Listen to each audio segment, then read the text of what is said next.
Bonjour et bienvenue à ce tutoriel sur la trousse de captation vidéo iPad. Lorsque vous recevrez votre trousse, vous serez en possession de deux sacs de transport, un contenant le trépied et l'autre contenant un iPad, un support à iPad, un chargeur et une trousse à micro. Sortez d'abord le trépied de son sac de transport. Le trépied devrait être placé ainsi. Premièrement, dépliez les pieds du trépied en le tirant de cette façon.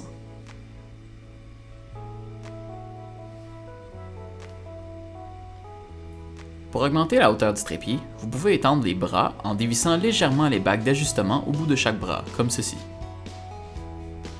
Chaque bras possède 3 bagues d'ajustement qui permettent d'étendre les bras sur 3 niveaux différents. Revissez la bague d'ajustement pour verrouiller en place le bras. Pour ajuster la hauteur du trépied, vous pouvez également déplacer verticalement le tronc du trépied en dévissant la bague d'ajustement à la base de celui-ci. Vissez de nouveau la bague d'ajustement pour verrouiller en place le tronc du trépied. Placez votre trépied sur le sol. Vous pouvez désormais retirer le petit sac de protection qui recouvre la tête du trépied. La tête du trépied se divise en 3 sections: le joint à rotule inférieur, le joint à rotule supérieur et le plateau. Le joint à rotule inférieur vous permet de faire pivoter la tête du trépied, d'étendre sa hauteur, ainsi que de faire basculer la tête de 90 degrés, comme ceci. Pour ce faire, vous n'avez qu'à desserrer les 2 vis d'ajustement, de bouger la tête comme vous le désirez, puis de resserrer les vis. Veuillez noter que, lorsque la tête du trépied est placée en angle droit, un effet de bascule s'applique, ce qui peut faire en sorte que, avec le poids du iPad, votre trépied chute. Pour éviter cette problématique, nous vous recommandons de reculer la tête du trépied vers le tronc, comme ceci. Comme vous le voyez, le trépied est maintenant beaucoup plus stable et ne risque plus de basculer. Le joint à rotule supérieur vous permet de faire pivoter et basculer le plateau du trépied en vissant et dévissant les 2 vis d'ajustement à la même façon que le joint à rotule inférieur.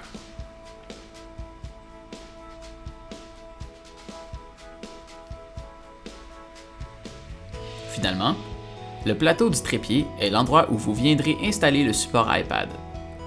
Pour ce faire, dévissez la vis d'ajustement sur le côté du plateau et retirez le plateau du trépied.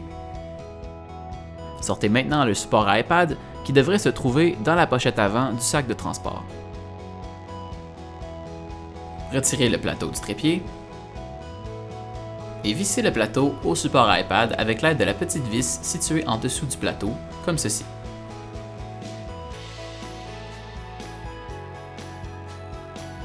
Assurez-vous de visser fermement la vis du plateau pour éviter tout mouvement involontaire du support iPad. Replacez alors la tête du plateau, maintenant attachée au support iPad, sur le trépied et sécurisez-la avec la vis d'ajustement. Avec la vis d'ajustement horizontale du support iPad, vous pouvez ouvrir ou fermer les bras du support. Vous pouvez également faire pivoter le support d'un angle de 90 degrés pour faire passer le iPad d'un mode de vue portrait à paysage ou vice-versa. La vis d'ajustement verticale, elle, vous permet d'ajuster l'inclinaison du iPad.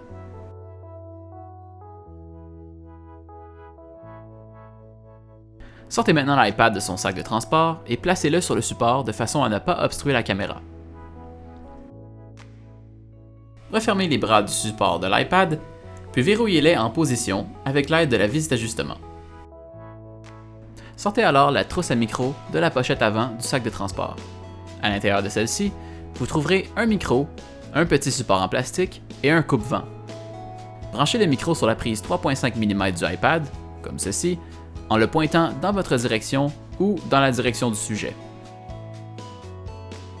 Une fois le micro branché, insérez le stabilisateur à l'arrière du micro, comme ceci.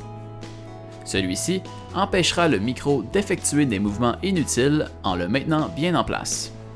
Remarquez la présence d'une prise 3.5 mm à l'arrière du micro. Vous pouvez y brancher un casque d'écoute, ce qui vous permettra d'écouter l'audio de votre enregistrement, ce qui est une étape importante lors du test de son. Si vous effectuez le tournage dans un environnement extérieur ou dans un environnement où la présence de vent pourrait poser problème, insérez le coupe-vent sur le micro en le poussant en place de cette façon. Le coupe-vent n'est pas toujours facile à insérer, alors prenez soin de bien tenir le micro en place. Évitez de faire pivoter le coupe-vent lors de l'insertion ou du retrait, car il est possible de dévisser accidentellement certains éléments du micro. Une fois l'iPad installé, allumez-le, puis cliquez sur l'icône de caméra dans le menu principal du iPad. Sur l'application Caméra, cliquez sur Vidéo pour placer le iPad en mode vidéo. Assurez-vous de placer votre sujet de façon visible devant la caméra. Pour effectuer la mise au point sur votre sujet, cliquez simplement avec votre doigt sur votre sujet à l'écran. L'iPad ajustera alors automatiquement la luminosité de l'image selon le sujet. Pour changer manuellement la luminosité, cliquez de nouveau sur votre sujet et glissez le doigt vers le haut ou le bas de l'écran. Lorsque vous êtes prêt à enregistrer, cliquez sur le bouton rouge. Cliquez de nouveau sur le bouton rouge pour arrêter l'enregistrement. Pour faire pivoter la caméra, cliquez sur l'icône correspondant en haut ou à droite du bouton rouge. Pour accéder à la visualisation de vidéo, cliquez sur le petit icône correspondant à la vidéo enregistrée en bas ou à gauche du bouton rouge. Si vous utilisez le micro pour votre enregistrement, il sera alors important d'effectuer un test audio avant l'enregistrement de votre vidéo pour vous assurer du bon fonctionnement de l'équipement. Pour ce faire, démarrez un enregistrement, puis demandez à votre sujet de parler pendant quelques secondes.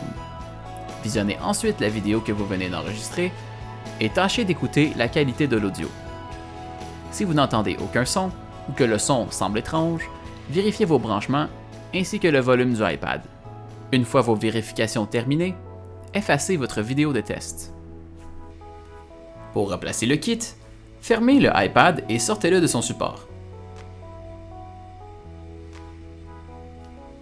Refermez complètement le support, puis faites sortir le plateau du trépied.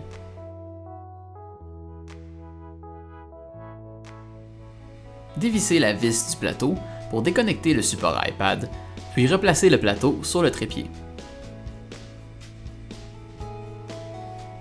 Replacez le support iPad dans la pochette avant du sac de transport.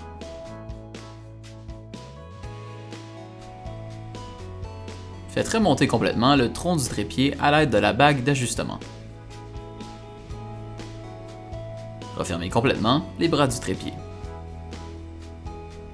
À l'aide du petit levier rouge, refermez les bras du trépied dans leur position initiale autour de la tête du trépied.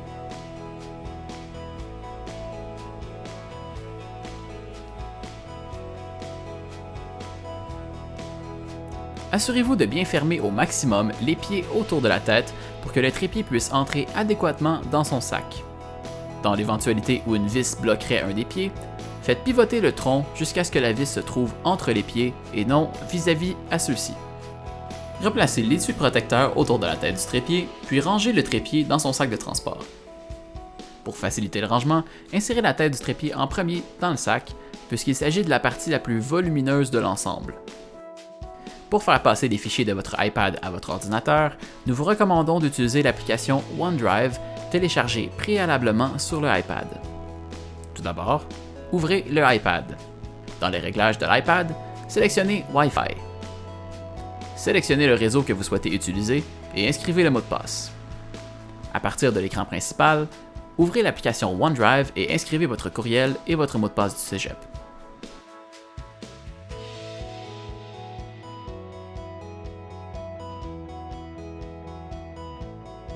Si votre capsule ne nécessite pas de montage, ouvrez l'application Photo, sélectionnez votre fichier et appuyez sur l'icône de partage.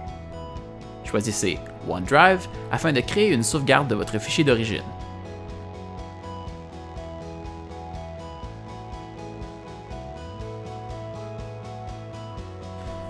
Si votre capsule nécessite du montage, ouvrez l'application iMovie afin de faire le montage. Une fois le montage terminé, enregistrez le projet. Celui-ci se retrouvera dans la photothèque à l'intérieur de l'application photo.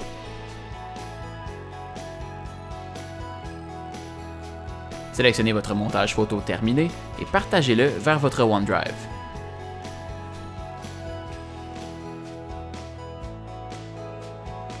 Assurez-vous de bien avoir enregistré le fichier sur votre OneDrive.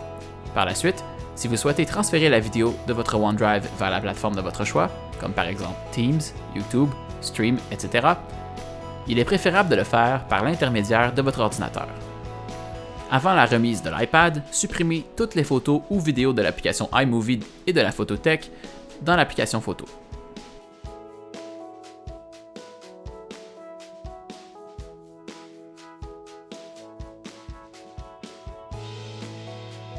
Déconnectez votre OneDrive en cliquant sur vos initiales ou votre avatar, complètement en haut à gauche. Allez dans Paramètres, sélectionnez votre compte et appuyez sur Se déconnecter.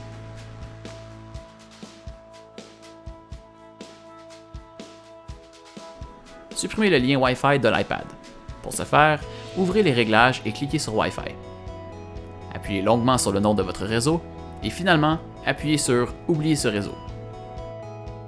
Assurez-vous de sauvegarder vos fichiers et de déconnecter vos comptes avant la remise des équipements, car l'iPad sera réinitialisé.